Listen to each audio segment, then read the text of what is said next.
Muy buenos días a todos, hermanos. En verdad que es un gran placer y es un honor inmerecido el que me permitan estar compartiendo los siguientes minutos con ustedes. La predicación que tengo para ti el día de hoy tiene como título Acuérdate de mí. Así que, por favor, te invito a que podamos orar, que puedas inclinar tu rostro en respeto y reverencia de nuestro Dios. Vamos a orar, por favor. Señor Padre, bendito Rey del cielo, Dios, en esta mañana tan especial queremos glorificar tu nombre, Señor. Queremos rogarte, Padre, que tú te hagas presente, Dios. Que tú permitas, Señor, que tu sabiduría que has revelado a través de este libro, la Biblia, Señor, y que hoy podemos proclamarla, Señor. Dios, te pido tanto, Señor, que tu predicación, que tu palabra, Señor, sea expositada con mucho valor, Señor, que sea dada a los corazones necesitados, Señor. Padre Santo, ayúdanos en estos momentos difíciles. Necesitamos tanto de tu palabra, Dios. Rogamos, Señor, que tú puedas hacerte presente con tu Espíritu Santo en la vida de cada uno de mis hermanos, de nuestros amigos que hoy están aquí conectados, Señor. Gracias por cada corazón, Señor. Gracias por el sacrificio de tu Hijo amado Jesús, quien pedimos hoy todo, Señor, a través de su bendito nombre. Pedimos y rogamos a través de Jesús. Amén, amén y amén. Mis hermanos, la escritura en la cual me quiero centrar en esta mañana junto contigo tiene un contexto en el cual nuestro Señor Jesucristo ya ha sido traicionado, ha sido abandonado por sus amigos, ha sido enjuiciado y ahora es torturado, maltratado, golpeado, se está desangrando y ha sido sentenciado a muerte en la cruz. Ahí se encuentra nuestro Señor Jesucristo en este momento y por eso te voy a pedir que abras tu Biblia en el Evangelio de Lucas, en el capítulo 23, versículo 32. Lucas, capítulo 23, versículo 32. Yo voy a estar utilizando Dios habla hoy y dice de la siguiente manera: también llevaban a 2 criminales para crucificarlos junto con Jesús. El imperio romano y el gobierno judío no castigaban con pena de muerte cualquier delito. Tendría que ser un delito que era exponencial, perverso, para ser castigado con esa pena de muerte. Por lo cual podemos entender que estos criminales no eran 2 simples criminales, sino eran individuos que habían cometido actos atroces, crímenes dados como violación, homicidio, robo. Estos 2 personajes eran hacedores de maldad, eran hombres perversos. Muchos han bautizado esta porción de la escritura como aquel ladrón bueno, el buen ladrón. Pero aparte de ser contradictorio, si era ladrón no pudo haber sido bueno. Llegamos a perder un poco el enfoque del poder de la misericordia de Dios al perdonar hombres tan malvados, hombres imperfectos, como es en este caso. Y estos hombres habían sido juzgados, habían sido sentenciados a muerte, pero muerte de cruz. La crucifixión era un proceso de tortura que el Imperio Romano había perfeccionado y que tenía 3 principales propósitos. El primero era humillar al enjuiciado, al culpable, humillarlo lo más que se pudiera, hacerlo cargar aquel madero, aquella cruz, hasta el punto donde sería crucificado, hasta el punto de su ejecución. Y buscaban en aquel punto donde se pudiera ver a grandes distancias, que fuera obvio que esa persona había sido ejecutada, humillada de tal manera, que todo mundo se pudiera enterar de tal cosa. El segundo punto era causar miedo, un impacto de advertencia ante la sociedad, de todo aquel que se atreviera a claudicar alguna ley, a rebelarse en contra del imperio. Era una señal, una advertencia de que podrías ocupar ese mismo lugar, ese mismo madero. Y por último, era la tortura. Era una muerte, una agonía tan duradera, un proceso de dolor tan profundo que se consideraba lo peor que te podría pasar al morir, caer en muerte de cruz. De esa manera, amigo que nos acompañas, mi hermano, nos podemos ampliar un poquito más la idea de qué clase de hombres eran condenados a la muerte en la cruz. ¿Qué clase de condenación era morir de esa manera? Y es que no era para menos. Estos dos hombres, aparte de tener esa similitud de profesión, de actividades ilícitas, ahora eran anclados a una similitud más. Habían sido sentenciados a muerte junto con nuestro Señor Jesucristo. Mira qué dice la Escritura, versículo 33. Cuando llegaron al sitio llamado La Calavera, crucificaron a Jesús y a los dos criminales, uno a su derecha y otro a su izquierda. Estos dos individuos estaban simétricamente posicionados con nuestro Señor Jesucristo. Estos dos individuos pudieron presenciar, tuvieron el privilegio de presenciar el hecho más relevante y necesario de toda la faz de la historia y del universo. Estos dos hombres pudieron presenciar los últimos momentos de vida terrenal de nuestro Señor Jesucristo. Estuvieron a la misma distancia, tuvieron la misma oportunidad de estar cerca de la presencia del Señor de señores. Pero no solamente fueron ellos los que pudieron testificar, sino gran multitud pudo ser testigo ocular de lo que se presenciaba en ese momento. Mira lo que dice el versículo 35 al 38. La gente estaba allí mirando y hasta las autoridades se burlaban de él diciendo: salvó a otros, que se salve a sí mismo ahora, si de veras es el Mesías de Dios y su escogido. Los soldados también se burlaban de Jesús, se acercaban y le daban a beber vino agrio, diciéndole: si tú eres el rey de los judíos, sálvate a ti mismo. Y había un letrero sobre su cabeza que decía: este es el rey de los judíos.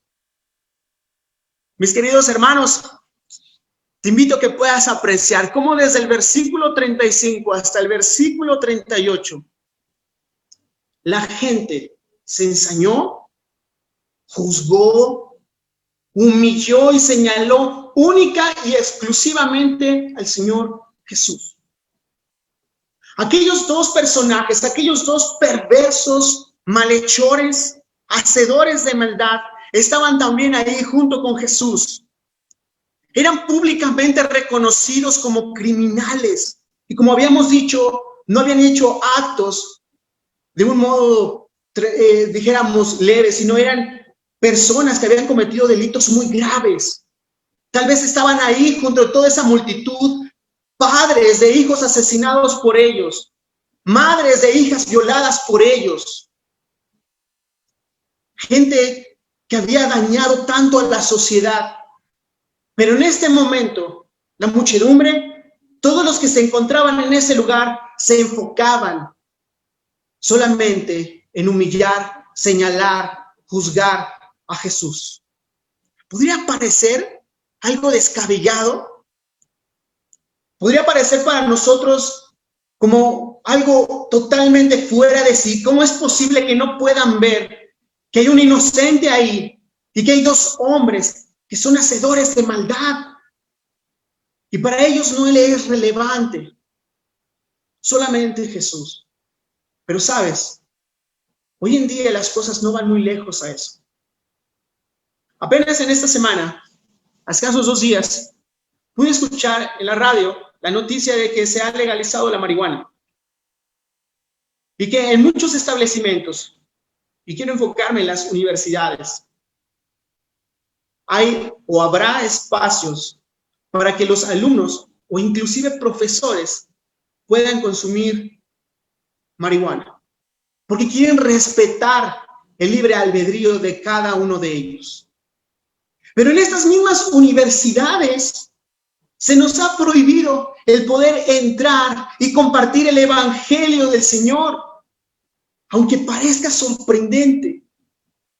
Se pueden alarmar por ver a alguien con una Biblia estudiando, pero no se pueden alarmar a ver jóvenes fumando marihuana. Así está nuestro mundo el día de hoy. De esa manera estamos viviendo en esta sociedad. De la misma forma tan alarmante. Dice la Escritura que había personas que reconocían que Jesús había hecho milagros. Dice, salvó a otros, que se salve a sí mismo ahora. Podían reconocer que Jesús había dado salvación, había hecho milagros. Era evidente, tal vez algunos de ellos habían estado presentes ahí, pero que atentaba contra sus deseos, sus propósitos personales. Y hoy en día, muchas personas, muchos de nuestros familiares, hijos, padres, pueden reconocer que Jesús es Dios, que Jesús tiene poder para cambiar, para transformar los corazones, pero que no compagina con los deseos, que va en contra de tus propósitos, y preferimos negar a Jesús, aun cuando es obvio, cuando reconocemos de esta manera. Mis hermanos, ahora vamos a empezar a ver aquí la reacción de dos hombres. La reacción de dos hombres al mirar la cruz de Jesús. Están exactamente en la misma situación, condenados de la misma manera, pero que reaccionan totalmente diferentes. Dos personas con la misma oportunidad, con el mismo alcance, pero mira cómo reacciona uno de ellos. Uno de los criminales que estaban colgados lo insultaba. Si tú eres el Mesías, sálvate a ti mismo, sálvanos también a nosotros. Ese hombre comenzó a arremeter contra el Señor, comenzó a atentar contra su deidad y buscaba ser salvado, buscaba ser exonerado de la justicia. Buscaba ese hombre la libertad, no pagar lo que él había hecho. Pero sabes, también se me hizo algo muy similar de la manera en que yo y tal vez muchos de ustedes llegamos a la iglesia, buscando a Jesús, buscando un Salvador, y en muchas de las ocasiones tentando contra su deidad. Si realmente eres Dios, si realmente eres aquel Salvador, bájame de la cruz y quítame esto que me está atormentando, esto que me está angustiando. ¿Cuántos de nosotros no llegamos buscando un trueque con el Señor? Algunos buscamos una reestructuración familiar. Otros buscamos la salud, ya sea para sí o para otro familiar o un ser querido. Algunos buscamos amor, ya sea un esposo, un amigo, un compañero de vida. Buscamos cubrir un vacío. Algunos llegamos a buscar estabilidad económica, pero en mi caso, yo buscaba todas estas. Yo buscaba y le decía al Señor, si en verdad tú estás ahí, si en verdad quieres que yo esté contigo, bájame de la cruz, no me hagas pasar por este trago amargo. Pero no hay atajos, las cosas no funcionan así con Dios. No es un trueque. El Señor no necesita de nosotros. Nosotros necesitamos de la obra redentora del Señor. Necesitamos mirarlo con necesidad. Solamente el Señor, en su bendita y justa y santa sabiduría, sabe lo que realmente nosotros necesitamos y cuándo lo necesitamos. Él sabe perfectamente bien cuánto tiempo necesitamos estar en el patio trasero del desierto. Él solamente sabe en su bendita voluntad. Pero, mis hermanos, a pesar de esta expresión de este malhechor, me atrevo a decir que no es algo que me sorprenda escuchar viniendo de las características y los antecedentes de un hombre como este. Pero lo que causó un impacto desde la primera ocasión que el Señor me permitió ver esta porción de la Escritura fue lo siguiente. Mira qué dice la palabra de Dios. Versículo 40. Pero el otro respondió a su compañero diciéndole, ¿no tienes temor de Dios? Tú que estás bajo el mismo castigo. ¿No tienes temor? Mis hermanos, no entendía qué es lo que pasaba con este otro personaje, con este otro ser perverso. Pocas horas antes, este hombre se encontraba maldiciendo al Señor, humillándolo, blasfemando en contra de él. ¿Cómo sé eso? Mira lo que nos narra Mateo en el capítulo 27, versículo 44. Dice, y hasta los dos bandidos que estaban crucificados con él lo insultaban. Los dos. Pocas horas antes, este hombre se encontraba todavía aún empoderado, aún estando ahí en la misma suerte, en la misma cruz, en el mismo castigo. Se encontraba humillando al Señor, blasfemando en contra de él. Pero míralo ahora. ¿Qué fue lo que le pasó? ¿Por qué hizo uno de los acontecimientos de fe más extraordinarios que la Biblia puede registrarnos? Y es que, mis hermanos, si me lo permiten, si hubiera un momento donde nuestro Señor Jesucristo fuera menos creíble, sería aquí, en la cruz, totalmente colgado. Está con un rostro desfigurado por ser golpeado, se está desangrando. Nuestro Señor Jesús en este momento parece cualquier otra cosa menos un rey o un salvador. Pero la presencia del Señor Jesús cerca de este individuo fue más que suficiente para redarguir en su corazón de una manera tan impactante que le permitió ver el peligro en que se encontraba su alma inmortal y el castigo que tendría. Este hombre pudo tener una conciencia amplia y no solamente miró el peligro que se encontraba, sino que pudo también reconocer su responsabilidad de sus actos. Mira lo que dice la Escritura, versículo 41. Nosotros estamos sufriendo con toda razón, porque estamos pagando el justo castigo de lo que hemos hecho. Pero este hombre no hizo nada malo. Este hombre estaba sufriendo una conversión, mis hermanos. Este hombre estaba viendo la realidad. Porque cuando nosotros vivimos en el pecado, lo primero que hacemos es justificar nuestros actos. Echarle la culpa a los demás de lo que está pasando en nuestra vida, de lo que estamos haciendo. Yo soy así porque mi padre me trató de tal manera. Yo soy de tal forma porque no recibí el amor de mi madre. Es imposible que mi trabajo no pueda caer en corrupción. Mi situación económica me orilla a actuar de manera ilícita. Siempre estamos buscando a quien endosarle la culpa. Pero en este momento, este hombre, con la presencia de Jesús, viendo su santidad, porque reconoce que este hombre no ha hecho nada malo, viendo la mansedumbre del Señor hasta el último momento, fue más que suficiente para impactar su corazón y reconocerse el grado de maldad que tenía. Pero por si fuera poco, aparte de mirar el peligro que su alma tenía, aparte de reconocerse en el grado de maldad que estaba, pudo mirar a Jesús como aquella luz, aquel resplandor, aquella esperanza que disiparía la oscuridad de su pecado, aunque sea en el último instante de su vida. Miró a Jesús como la salvación. Mira lo que sigue diciendo la Escritura. Luego añadió, Jesús, acuérdate de mí cuando comiences a reinar. Jesús, acuérdate de mí cuando comiences a reinar. Fueron las últimas palabras de este hombre.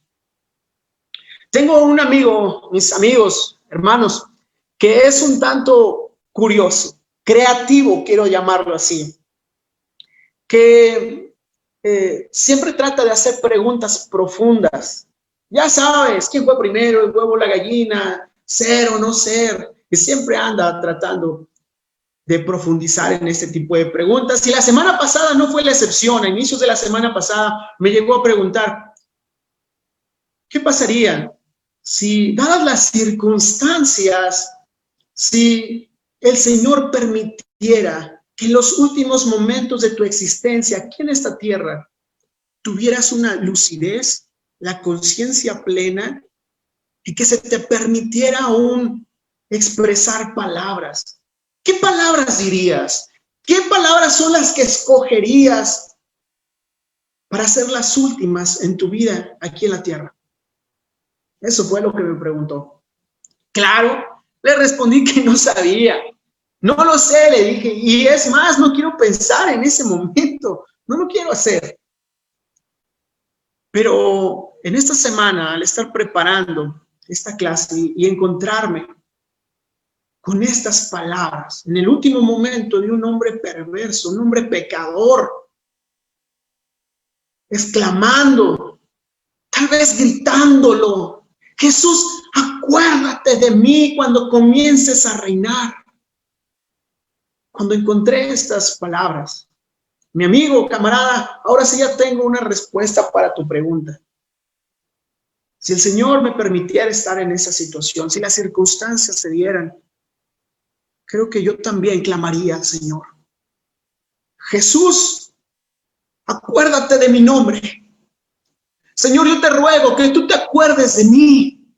Y mi hermano, mi hermana, si tú también te encontraras en la misma situación y tú también clamaras al Señor diciéndole, Jesús, acuérdate de mi nombre, tengo la plena certeza que el Señor te respondería, claro que me voy a acordar de tu nombre si yo fui quien te lo di. Si yo fui quien te formó en el vientre de tu madre. Si yo te amé muchísimo antes de la existencia del todo. Claro que me voy a acordar de ti. Jesús, acuérdate de mí, fueron estas palabras. Pero tal vez lo que ese hombre en este momento no tiene es más tiempo. Pero muy probable lo que él quiso decir fue, Jesús, tengo la plena certeza, la plena convicción en este momento que tú eres rey. Señor, tengo la plena certeza que tu reino no es este mundo. Señor, tengo la plena certeza que aunque te veo clavado en esa cruz, agonizando, totalmente desfigurado, con una corona de espinas, Señor, yo tengo la plena certeza que tú eres el Salvador y el Redentor. Señor, acuérdate de mí. Nos faltaría mucho por indagar qué tanto quiso decir esta persona. Le faltó tiempo. Pero tú y yo sí tenemos tiempo. Tú y yo sí tenemos tiempo de rogarle a Dios, de mostrar nuestras acciones. Este hombre no pudo bajarse de la cruz. Este hombre incluso no pidió bajar de la cruz. Este hombre no pidió menguar su dolor. Su petición iba muchísimo más allá de la muerte. Iba más allá. Y al instante que él clamó por misericordia, muy bien, mi amigo, al instante que este hombre perverso clamó con una genuina y profunda misericordia, el Señor le respondió inmediatamente. Versículo 43, Jesús le contestó, te aseguro que hoy, no mañana, ni en 100 años, hoy tú estarás conmigo en el paraíso. Hoy tú estarás conmigo. El Señor, no quiero que pierdas de vista dónde se encuentra el Señor en este momento. Que mi dicción, que mi forma de expresar no te confunda. ¿En qué momento se encuentra el Señor en este momento? El Señor se encuentra agonizando. El Señor se encuentra con la última fuerza que tiene su corazón para latir y bombear sangre a su cuerpo. Se está desangrando. No tiene más fuerza. El último aliento que puede exhalar de sus pulmones lo ocupa para decirle, te aseguro, vete tranquilo, que hoy estarás conmigo en el paraíso. No sé si eso te quebranta, pero a mí sí. Ese es Jesús. Ese es Jesús, mis hermanos. Peleando hasta el último momento de su vida terrenal por uno más. Uno más. Aún estando en la cruz, estaba trabajando en el corazón, redarguyendo en el corazón de este hombre perverso. Así es Jesús. De esta misma manera, el Señor nos busca. De esta misma manera, el Señor nos llama.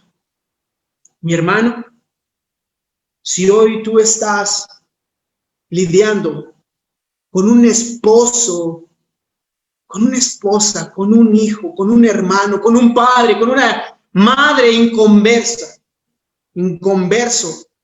quiero que sepas que no hay obstáculo más grande, más fuerte, que el Señor Jesús no pueda arrancar y llegar al corazón de los perdidos. No hay obstáculo.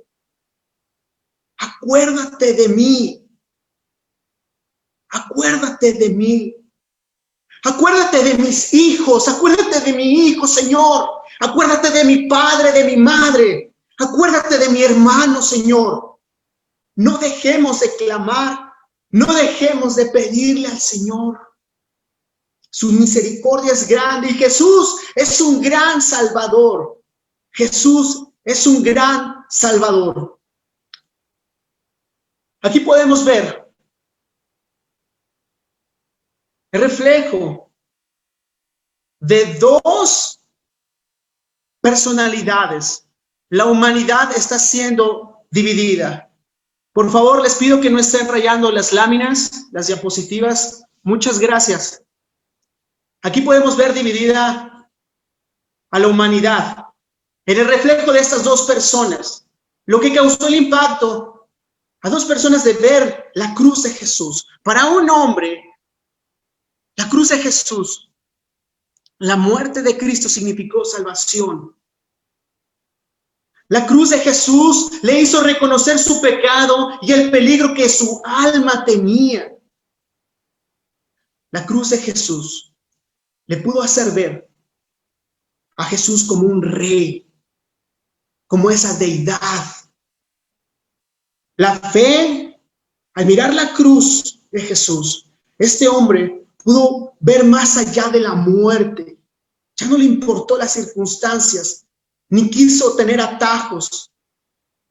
Lo que él buscaba era más allá de la muerte. Pero para otro hombre, la muerte de Cristo significó una oportunidad perdida para salvarlo del sufrimiento. El pecado no le permitió ver la necesidad de un Salvador, su orgullo. La muerte de Jesús para este hombre fue un objeto solamente de burla y de humillación. Él solo pudo ver el final de su vida, que llegaba también en un castigo como la cruz. Para eso fue la cruz de este hombre. Así que podemos ver aquí a la humanidad, la reacción que tienen las personas hoy en día. De un lado podemos ver lo más sublime para nosotros, que es la cruz, pero para otros es algo banal, sujeto a burlas. Pero hoy para ti, mi amigo, ¿y tú? ¿De qué lado de la cruz estás? ¿Para ti qué significa hoy la cruz? Mira, para Jesús, estando ahí clavado, colgado, después de haber sido traicionado, abandonado, torturado de la peor manera posible, desangrándose en una cruz, agonizando, pudo obrar y rescatar a un hombre de las puertas del infierno, a un hombre que no tenía esperanza ni salvación. De ahí el Señor lo pudo rescatar. ¿Cuánto más puede hacer por ti y por mí el Señor, que ha resucitado y que se encuentra a la diestra del Padre? Señor, acuérdate de nosotros. Muchas gracias. A Dios sea la gloria.